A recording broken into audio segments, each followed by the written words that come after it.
sitting, in the White House, and he's sitting down. He's got a plate of cookies, and he's got a big glass of milk, and he picks up this chocolate chip cookie, and he takes it, and he goes and dunks it in the milk, but the cookie is so big that it won't fit inside the glass. Uh-huh. And he holds up the cookie, and he looks at it, and he goes, "Thanks, Obama." Ha! Nice. It's just like, Nice. I put up something on my Facebook, gas around us. And for the listeners who aren't in the middle of nowhere, Illinois, I bought gas for $1.50. And so I put it up. I put it up on my Facebook. I said, I just bought gas for $1.50. Thanks, Obama. And Wow. there's someone, a Republican friend who jumps on there and he goes, Obama has nothing to do with the price of gases. And I go, but wait a minute, 2 years ago it was $4. You didn't mind blaming him. I'm trying to be funny. I'm pointing out the satire that the president has very little control over the global prices of fucking oil. But they don't get it. It's amazing. And I think it's particularly glaring in an election year, the logical fallacies that come to the surface, the duality of thinking that we're able to hold. Like, yeah, he's responsible for gas prices when they're high and not when they're low. It's like, that's right. Are you hearing yourself? Are you really... those words processing as they hit the air? And most people aren't. And I think in some ways we're all guilty of that because we live here, and you can't spend 40 years underfunding education and think you're going to get a nation of Rhodes Scholars and critical thinkers. That's really not how it works. You know what? I'm going to jump in, and we're having too much fun. We got behind schedule. I'm going to do a commercial break. Uh-oh. And when we come back, we're going to talk about your new book and your TV show. Here's an excerpt from Fear of Physics by Lawrence Krauss. A physicist, an engineer, and a psychologist are called in as consultants to a dairy farm whose production has been below par. Each is given time to inspect the details of the operation before making a report. The first to be called is the engineer, who states, "The size of the stalls for the cattle should be decreased. Efficiency could be improved if the cows were more closely packed, with a net allotment of 275 cubic feet per cow. Also, the diameter of the milking tubes should be increased by 4% to allow for a greater average flow rate during the milking periods." The next report is the psychologist, who proposes the inside of the barn should be painted green. This is a more mellow color than brown and should help induce greater milk flow. Also, more trees should be planted in the fields to add diversity to the scenery for the cattle during grazing to reduce boredom. Finally, the physicist is called upon. He asks for a blackboard and then draws a circle. He begins. "Assume the cow is a sphere." This old joke, if not very funny, does illustrate how, at least metaphorically, physicists picture the world. The set of tools physicists have to describe nature is limited. Most of the modern theories you read about began life as simple models by physicists who didn't know how else to start to solve a problem. These simple little models are usually based on simpler little models, and so on, because the class of things that we do know how to solve exactly can be counted on the fingers of one, maybe two hands. For the most part, physicists follow the same guidelines that have helped keep Hollywood movie producers rich. If it works, exploit it. If it still works, copy it. I like the cow joke because it provides an allegory for thinking simply about the world, and it allows me to jump right into an idea that doesn't get written about too much, but that is essential for the everyday workings of science. Before doing anything else, abstract out all irrelevant details. There are two operatives here, abstract and irrelevant. Getting rid of irrelevant details is the first step in building any model of the world, and we do it subconsciously from the moment we are born. Doing it consciously is another matter.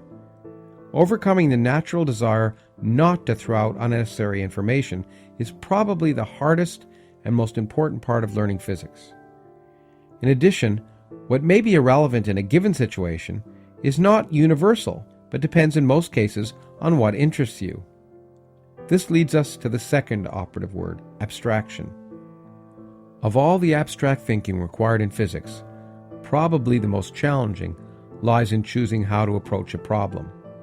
the mere description of movement along a straight line, the first major development in modern physics, required enough abstraction that it largely eluded some pretty impressive intellects until Galileo. Fear of Physics by Lawrence Krauss. Find this audiobook and many more at atheistaudiobooks.com. The facts you won't hear in church. You're listening to The Phil Ferguson Show on Secular Media Network.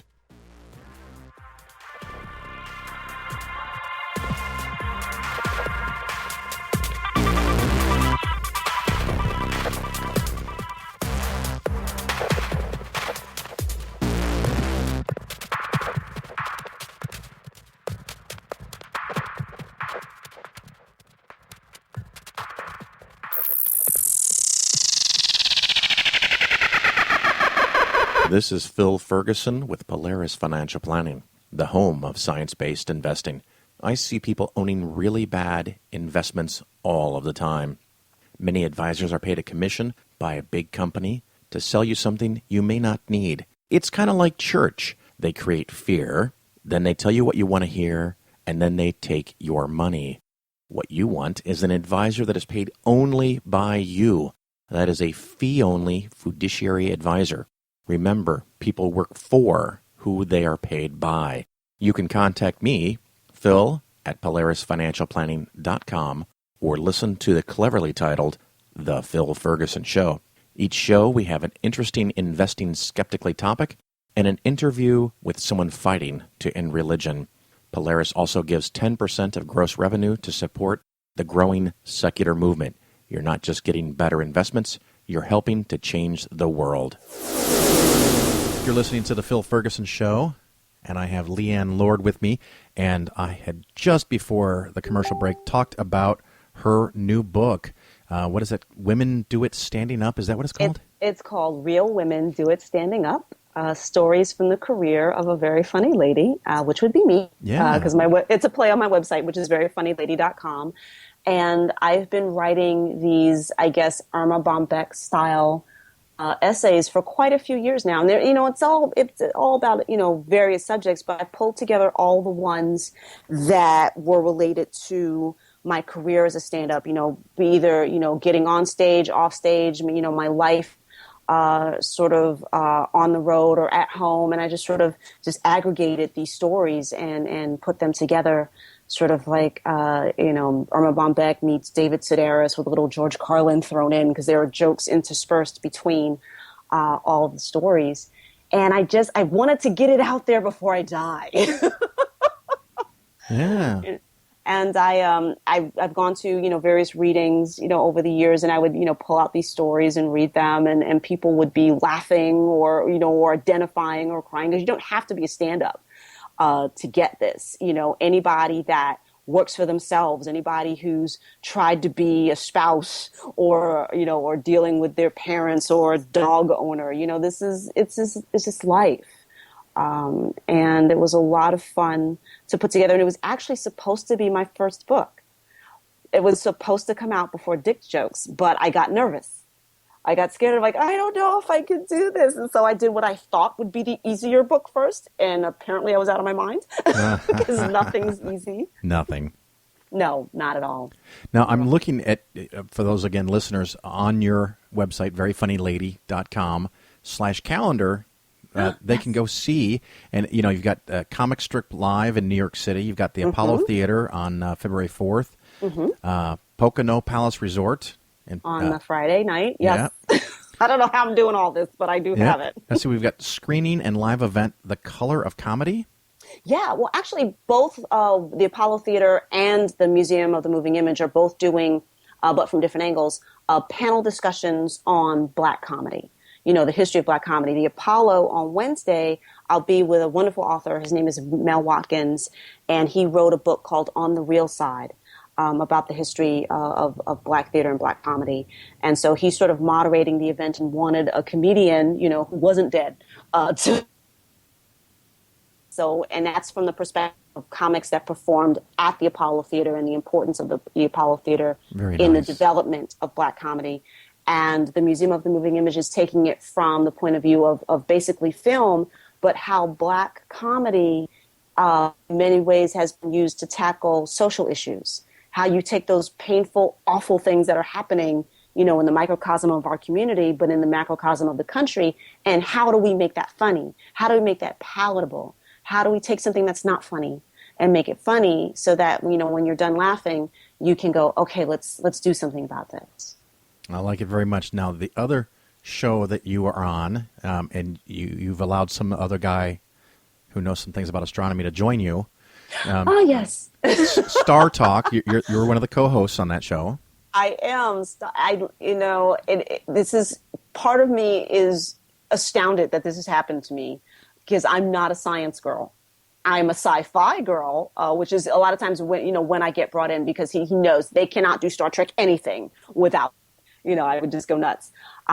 So it's been not just a wonderful opportunity, but also a learning experience. Not that I've retained it, but it's fantastic to work with Neil. Neil who? Oh, that guy, Dr. Neil deGrasse Tyson.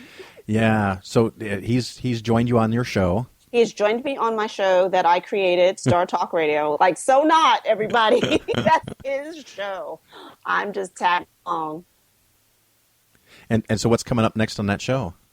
Well, the show is actually doing, so well on so many levels. I mean, if any of you guys out there are fans, and I know many people are, because I actually meet fans of Star Talk at my comedy shows, which is so fantastic. Yeah. It started as the podcast, which is still going on. I get called in to do Cosmic Queries. That's like sort of the favorite for me. And then it grew into Star Talk Live, which is what he does with Eugene Merman. And then the TV show, of course, now that's on Nat Geo, which renewed for a third season. Yay. And this is a little bit of trivia people may not know. When the first season debuted, before it aired, like right before it aired, it had already been renewed for a second season.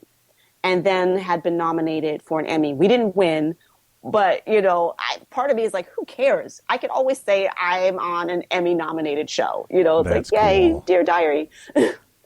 That is fantastic. And so really how much time does that take up? Well, for me, not much at all. I did the very first episode, first season, and then I know they don't use the co-host as much. For the TV show, mainly for the podcast, which I guess, might be just me. But, I'm not involved in the planning or anything. I will get a phone call. This is generally what happens for any of of this. Leighann, okay, we need you on Tuesday. Okay. I don't spend any time sitting in on planning sessions or anything like that. I am so low on the totem pole of life, life. But, I will get sort of the rundown sheet and what we're talking about and who's going to be on. And it was so much fun to do the George Takei episode. I mean, I didn't get to meet him. We did it, the interview sort of in clips. And what an amazing, amazing guy. I mean, it's George Takei. Absolutely. What's not to like? Oh, I know. No. And I find, people ask me, is Neil really like that? And everyone knows what like that means. I mean, he comes in and when he's in the room, and he's this charming, effervescent, intelligent guy who, when you're talking to him, you feel like you're the only person there. And yeah, he is that dude. It's not like he suddenly turns it off and he's this grumpy old guy. It's not. So it is exciting to be in the presence of someone who's that smart, but does not believe in lauding that over anybody. He truly, genuinely wants to explain things. He wants you to know. He wants you to get it, which is what's fun when we're recording the podcast. My face is sort of the barometer of understanding. Like the more confused I look, the more he knows his explanation isn't working. Oh. The more the brow unfurrows, then he knows he's getting closer to what everyday people will understand. Now, are you going to be at any atheistic-y, skeptic-y conferences this year? I am. I believe it's in May. The American Humanism Association. I will be there. I'm a sponsor for that event. It's in my home state. Yes. Are you from Chicago? Pardon? Are you from Chicago or Illinois? I'm not. I know I am a New York girl Born and raised. So don't hold that against me. I'll eat anybody's pizza. I think one of the videos I saw, you were making jokes about Chicago. You might have just been performing there.